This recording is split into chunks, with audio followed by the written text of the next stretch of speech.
bonjour. Oui, présentez-vous s'il vous plaît. Bon, je me nomme Mamadou Sita Diallo.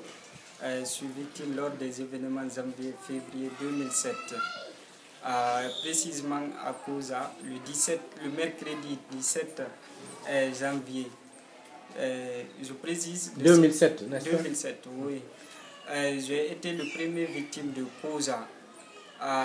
Précisément, quand vous dépassez les rails à 10 mètres, à 10 pas des rails, je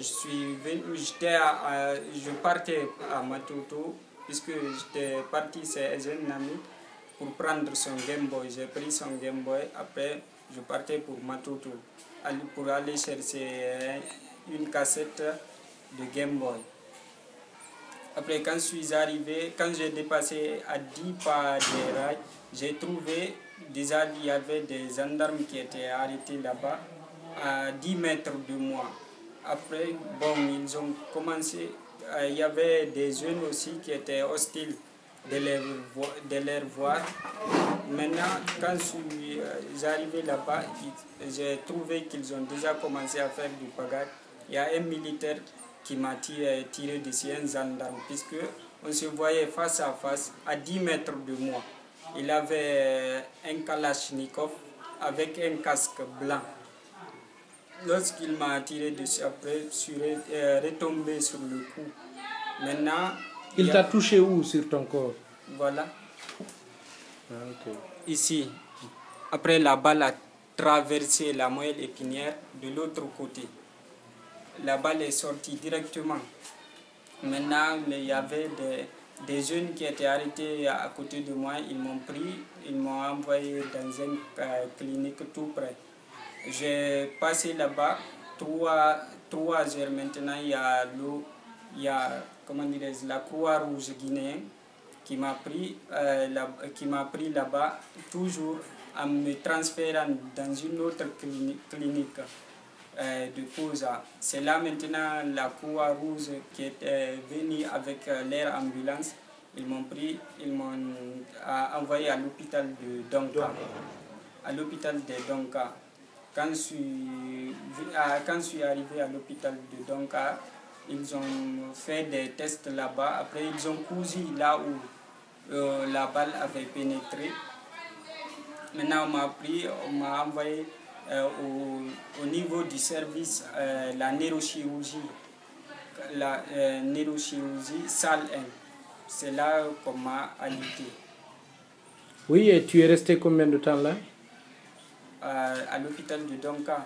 J'ai passé là-bas 3 semaines. Pendant ces 3 semaines déjà, il y avait notamment des syndicalistes comme Hadjira Betou étaient venus me voir, et certains de ses collègues, Fofana, Dr Ibrahim Fofana, Péasona, et puis les ONG telles que Terre des Hommes, l'UNICEF, avec les cadres du ministère de la Santé.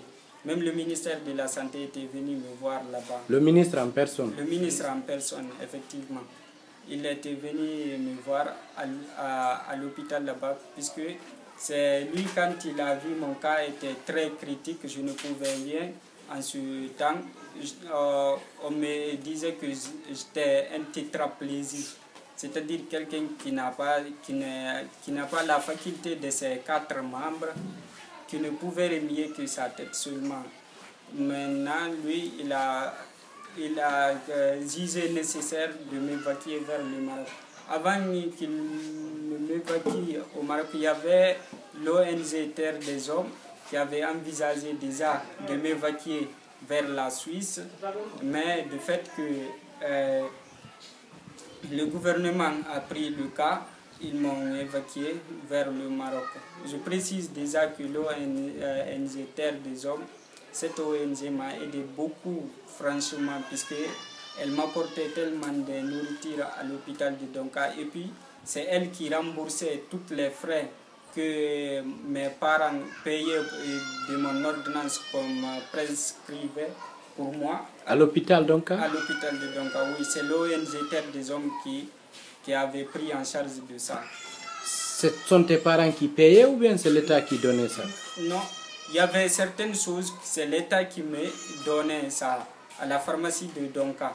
Mais il y avait d'autres choses quand mon frère partait là-bas lorsqu'on me prescrivait une ordonnance, mon frère partait là-bas voir si ces médicaments étaient disponibles là-bas. Mais comme parfois il part là-bas mais il ne trouve pas, on lui dit d'aller acheter ailleurs. Maintenant quand mon frère allait acheter ailleurs, c'est l'ONG Terre des Hommes qui venait pour rembourser cela. Oui, et à quel moment on t'a évacué sur le Maroc? Tu es resté combien de temps à Donka? J'ai fait 3 semaines à Donka, puisque j'étais venu là-bas le 17 janvier. 17 janvier, mercredi 17 janvier. Et puis, je suis quitté là-bas dans les alentours de 23 h comme ça, le 8 février.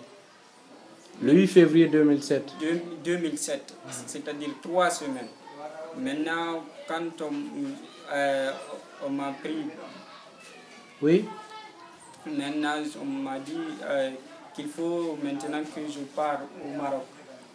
Après, ils m'ont évacué vers le Maroc avec un médecin qui m'avait accompagné, le chef de neurochirurgie, le docteur Kézeli. Lui aussi, je le félicite puisqu'il m'a aidé beaucoup là-bas quand il m'a envoyé. Maintenant, le 9 février, le vendredi 9 février, bon, je suis atterri à Casablanca, à l'aéroport international de Mohamed V, Casablanca. J'ai fait quelques heures là-bas. Après, j'ai pris le chemin pour Rabat, dans une ambulance. Au bord d'une ambulance, on m'a envoyé à Rabat, précisément à l'hôpital des spécialités de Rabat. Là, maintenant, quand je suis arrivé là-bas, directement, on m'a pris à l'urgence. Après, on m'a mis au service neurochirurgie de l'hôpital des spécialités. Et tu es resté combien de temps? À l'hôpital des spécialités. Oui. J'ai passé là-bas 4 mois. Et comment ça s'est passé? C'est là que tu as pu reconquérir ta santé? Bon, non, c'est là que j'ai commencé à récupérer mes 2 membres là, mes 2 membres supérieurs. Et aujourd'hui, tu es guéri ou qu'est-ce qui manque? Non, aujourd'hui, je suis toujours handicapé. Vous voyez, je n'arrive pas à récupérer mes 2 membres inférieurs. Je marche avec des béquilles. Oui, et puisque moi je t'ai trouvé assis, qu'est-ce qui se passe? Tu souffres de quoi en réalité, actuellement? En réalité, ce que je n'arrive toujours pas à récupérer ma santé. Et puis j'ai tellement de vertiges maintenant. Chaque fois j'ai des vertiges. Chaque fois j'ai des vertiges. Oui, et pour le Maroc, tu es resté combien de temps? On t'a dit quoi finalement? Bon, à l'hôpital des spécialités d'abord, j'ai fait là-bas 4 mois. 4 mois, quand les médecins de l'hôpital des spécialités ont jugé aussi de m'évacuer ailleurs, à l'hôpital des militaires de Mohamed V de Rabat. Toujours, on m'a évacué là-bas.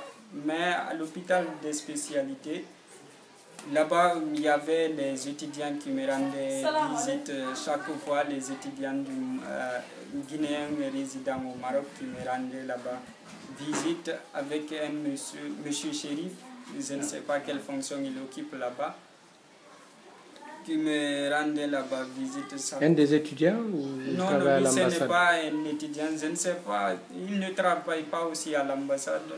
Mais je ne sais pas qu'est-ce qu'il faisait là-bas. Mais quand même, lui aussi, il m'a beaucoup aidé, puisque c'est lui qui m'avait accompagné à l'aéroport quand je quittais au Maroc pour la Guinée. Maintenant, j'ai passé là-bas 4 mois à l'hôpital des spécialités avec des soins. Quand ils m'ont dit que je ne fais pas une intervention chirurgicale, mais ils ont jugé nécessaire de m'évacuer toujours à nouveau à l'hôpital des militaires. Toujours à Rabat. On m'a évacué à l'hôpital militaire. Quand je suis venu là-bas aussi, on m'a pris on m'a mis dans le service de la rééducation. Là aussi, là aussi j'ai fait 4 mois. 4 mois. Mais à l'hôpital de militaire, je précise qu'on ne vous prend en charge que pour un seul mois. Quand ce mois-là passe, on ne vous prend plus en charge. C'est-à-dire, maintenant, ces gens-là aussi m'avaient dit d'essayer de rentrer en contact avec l'ambassade de la Guinée. Je l'ai dit que moi, franchement, je ne peux pas entrer en contact avec l'ambassade de la Guinée, puisque je ne pouvais pas bouger là-bas. Eux-mêmes, ils ont pris le devant, ils ont contacté l'ambassade de la Guinée. L'ambassade de la Guinée. Après, il y avait l'autre là, l'attaché militaire de la Guinée, qui était venu pour prendre un engagement avec eux pour qu'ils me laissent afin que je rentre au pays. Et pourquoi tu es rentré alors que tu n'as toujours pas pu récupérer ta santé? Parce que franchement, c'est-à-dire, je vous ai dit, quand tu viens à l'hôpital des spécialistes, à l'hôpital militaire, quand un mois passe, on ne te prend plus en charge. Si tu n'es pas issu de la famille royale ou bien issu d'un soldat, on ne te prendra plus en charge. Okay. Et puis, il n'y avait personne à côté de moi. Bon, j'ai jugé nécessaire de rentrer au pays. Et comment tu as fait pour revenir?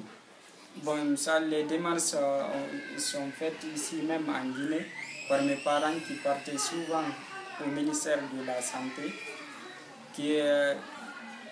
au ministère de la Santé, qui ont mis de la pression au ministère de la Santé. C'est maintenant le ministère de la Santé a pris contact avec l'attaché militaire que je disais. Lui, il a pris l'engagement maintenant de me faire revenir au pays. Et qui te prenait en charge là-bas? Au Maroc? Au Maroc. Bon, quand j'étais nouvellement parti au Maroc, les 3 premiers mois, quand même, ça a été assuré par le gouvernement. Les 3 premiers mois étaient assurés par le gouvernement. Et tu es resté combien de temps? Au Maroc? Oui. 8 mois. Mais je précise que les 3 premiers mois, c'est l'État qui avait pris l'engagement. Et après? Hein? Après ça, qui prenait ta charge? C'est ma famille. C'est ma famille qui précisait. Parce que tu dis que tu étais seul. Qui alors s'occupait de toi? À côté de moi, il n'y avait personne. Si ce n'est les infirmiers et les infirmières. Et comment ta famille t'aidait alors que tu étais au Maroc, tu étais couché? Bon, c'est eux qui viraient l'argent pour moi. Il y avait un étudiant là-bas du nom de Alpha Baldé, un étudiant guinéen, c'est lui qui partait pour récupérer l'argent pour moi. Et puis il m'achetait il donnait à Cheikh Oumar Cissé, qui m'achetait chaque soir de la nourriture pour que je puisse manger. Et vous étiez nombreux, les victimes qui étaient au Maroc? Oui, nous étions nombreux, mais l'hôpital où j'étais, on était au nombre de 4. Au nombre de 4, mais il n'y a que 3 qui ont survécu. L'autre, il a perdu son âme là-bas. Ah, il est décédé là-bas? Il est décédé au Maroc. Et les 3 autres sont guéris? Les 2 autres sont guéris? Non, il y a seulement une femme qui avait récupéré ses membres. Une seule femme. Moi et puis le reste, bon, je ne sais pas le cas de l'autre, puisque ça fait longtemps qu'on ne se voit pas. Je ne sais pas ses nouvelles. Vous n'avez pas une association, vous ne vous retrouvez donc pas comme en tant que victime? Bon, je ne sais pas. Bon, j'entends souvent parler à la radio qu'il y a une association, mais moi, quand même, je ne fais pas partie de cette association. Puisque j'ai même pas, comment dirais-je, envisagé cela, parce que j'étais très petit. Imaginez, c'est à l'âge de 14 ans qu'on m'a tiré dessus. Je n'avais pas cette idée pour dire qu'il faut créer une association de ça. Et quel autre message tu as? Bon, le seul message que j'ai, c'est que l'État me prenne en charge.